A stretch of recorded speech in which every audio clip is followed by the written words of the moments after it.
Lots of Arizona Cardinals rumors have started circulating from the NFL Combine. Who are they interested in? Who are they meeting with, talking to? I've got the latest for you here on Cardinals Today by Chat Sports. So welcome into the Cardinals fans, and do me a favor. This is why you hit that subscribe button, because we've got people in Indianapolis from Chat Sports giving us exclusive Combine coverage all week long. I got you guys covered with that for free, and the videos will be free all off season long. So help me out. A lot of important dates coming up, the draft, free agency right around the corner, and it's an interactive show for Cardinals fans to come together and talk about their favorite team. So if you love the Cardinals, hit that subscribe button, and let's get into today's show. The first thing we're going to talk about is a quarterback that the Cardinals have met with, and that is Alabama QB Ty Simpson, who is now being projected to go, well, first round, second round. We'll scout him a little bit here on the show, but let's dive into Ty Simpson and what he had to say about the Arizona Cardinals. Take a listen. Yeah, I met with the Cardinals. This was my first interview, and just super great organization. Mr. Monti is a great guy. Coach LaFleur is a super ball guy. Coach Hackett, all those guys are they love football. They're a quarterback driven organization because they're very familiar with the quarterback position. And I would love to be a Cardinal. I think that they're a great organization. They got a young team, and I'd be super blessed to play for them. It's pretty clear to me that the Cardinals are moving on from Kyler Murray. In fact, he may end up being cut now. A lot of people think that's the most likely outcome, and Kyler wants to be cut. He wants to go explore free agency. So Arizona needs a new quarterback for next season if they don't want to roll with Brissett again. Ty Simpson, could he be that guy? Well, here's the thing about Ty Simpson. I don't think I've seen enough games from him in college football. Finally got a 15-game season from him last year, but before that, not much to work with, not much to evaluate, right, for Ty Simpson. And so the inexperience is a question mark. And in a lot of draft classes, I don't think Ty Simpson is even close to a first-round pick if he's in last year's quarterback class or next year's quarterback class. And so the scouting report on Ty is this. In this class, he's Mel Kiper's quarterback 2. It's Mendoza, and then it's Ty Simpson. Now projected to be a day 1 pick. I see a lot of mocks having the Steelers taking him late in the first round. Arizona, obviously, only the 1 first-round pick in its top 3. No way you reach on Ty Simpson that high, right? Well, the Cardinals might surprise us, as they always do. Maybe it's a trade-down scenario, or you get lucky and he falls second round, third round, and you take him there. The comp I get for Ty Simpson is a Brock Purdy archetype, but less athletic. That doesn't really fire me up. I don't know about you guys. The thing with Ty Simpson is he needs talent around him. Alabama, great system, storied success over there in that program. A lot of talent around Ty Simpson. And so kind of the definition of a system quarterback. I'm not saying he would be bad. He says he's a franchise quarterback. But that is the scouting report on Ty Simpson I would give you guys. Now, Dan Orlovsky, another NFL analyst, says that Ty Simpson's first 8 games of the season were better than Fernando Mendoza's. And yeah, Ty Simpson looked great, up until November. A lot of analysts were like, clearly Ty Simpson is the second best, third best quarterback in the draft. At that time, Dante Moore was also expected to be in the draft. But, there's a drop-off since then. It was great numbers to start off, and they started to go down a little bit towards the end of the season. And now Mendoza's the runaway clear number 1 quarterback in this draft. There's no question about it. So, Orlovsky made some fair points about Mendoza's film, a lot of RPOs, but I do think that there was a drop-off for Simpson since those first 8 games. So my take is, even though he's a system quarterback, as I said, the Cardinals have a lot of offensive weapons. There could be a quarterback's dream to go out and play with those 2 stud receivers and Trey McBride, who might be the best tight end in the NFL right now, to be honest with you guys. And I do think Mike LaFleur, who worked under Sean McVay, it's the perfect type of guy, someone connected to Sean McVay, to bring the most out of a quarterback like Ty Simpson in his game.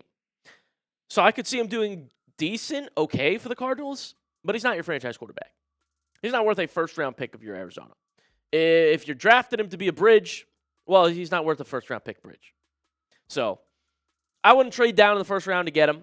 I think there's a lot of studs in this class on the other side of the ball that if you just want to take best player available approach instead of positional need, the difference is unbelievable. So maybe if he's there later on day 2, okay, I'll think about it. But first round, I'm not doing Ty Simpson that high. You tell me, Cardinals fans, should the Cardinals draft Ty Simpson? Type Y for yes, type N for no. Like I said, they are meeting with him, and you heard what he had to say on the Cardinals, and Ossenfort So I'd like your opinion in the comment section as well. Try to make this as interactive a show as possible. A couple of defensive guys we're going to talk about here for Arizona. Remember, they're picking top 3, and that top 10 is going to feature a lot of Ohio State guys. It's going to feature a lot of defensive talent. Well, how about a defensive talent out of Ohio State? Let's talk about Caleb Downs, who honestly might be the best player in the draft. Just pure football player. You want a guy that's going to be a good starter in the league no matter what. Highest floor you could think of, it's Caleb Downs. A lot of buzz on him lately. A lot of analysts saying that. Albert Breer, NFL Insider, said he thinks Downs might be the best player in the class. Dane Brugler, another NFL draft expert, said he asked scouts about him, and they were like, he's the best safety prospect ever. And so, does positional value matter? Yes. But also, your guy like Monti Ossenfort, you might just want to take a guy that's going to be a surefire hit, all right? Here was Downs giving a presser at the Combine. Look how many people showed up. It was the most popular interview out there. Like, there is so much juice around Caleb Downs right now. If you just want a player that's going to be good and not bust, Caleb Downs is that guy. And like I said, for Monti Ossenfort, a GM who's perhaps on the hot seat, a lot of people surprised he still has a job in Arizona, and Gannon got fired, he didn't. He might just take Downs to be like, hey, look, I can hit on draft picks again. Because his last draft class was great. He's going to have to do something good this year to keep his job, and so guy like Downs would be very intriguing. Even though it's very high for a safety, it's a hit. Sonny Styles impressing big time at the Combine as well. I mean, he's might be having the best Combine ever. Linebacker out of Ohio State, Sonny Styles. I mean, some of the numbers we're seeing, if you watch this film too, you knew he was a stud. You knew he's an athletic freak. But the numbers are coming in now. The metrics are coming in, and all of a sudden everybody's like, yeah, Styles is that guy. This from Underdog here about some of his numbers. First of all, he's 6'5", same height as Calvin Johnson.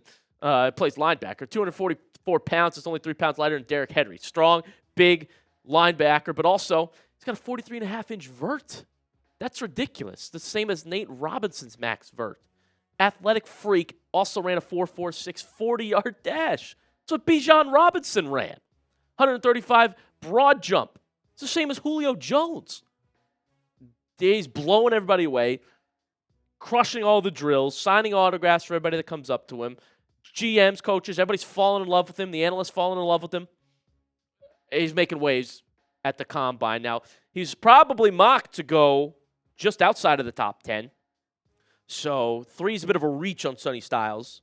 But you want to talk about guys that are getting buzz and surefire hits. It seems like he's going to be that too. So maybe Arizona explores the idea of taking him high or trading down a little bit and snagging him. Bailey's been talked about a lot as a stud as well. David Bailey, one of Texas Tech Raider. Seems like he's the best defensive end in the class. People go back and forth. Is it Arvell Reese when he plays DE? Is it Bailey? Is it Rueben Bain?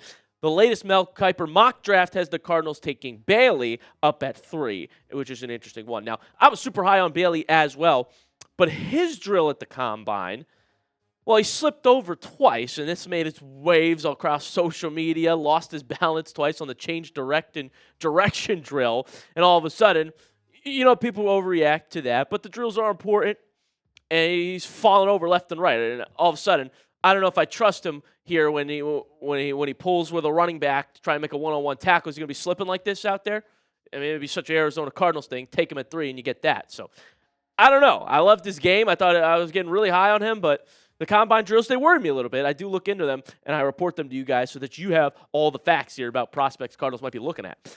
Arvell Reese, one that we've talked about here on the show. My very first Cardinals mock draft, I had Arizona taking him at that pick 3. You know, I saw some people a little bit worried that about linebackers because everybody's scarred about Isaiah Simmons. I get it. But Arvell Reese is a different type of product. He is an edge linebacker, so versatile. I mean, best case scenario, he becomes like a Micah Parsons, racking up sacks, but can also play off ball. He's a freak. He's athletic, super talent. Okay, he's going to go top 5 in this draft. I'd be shocked if he doesn't.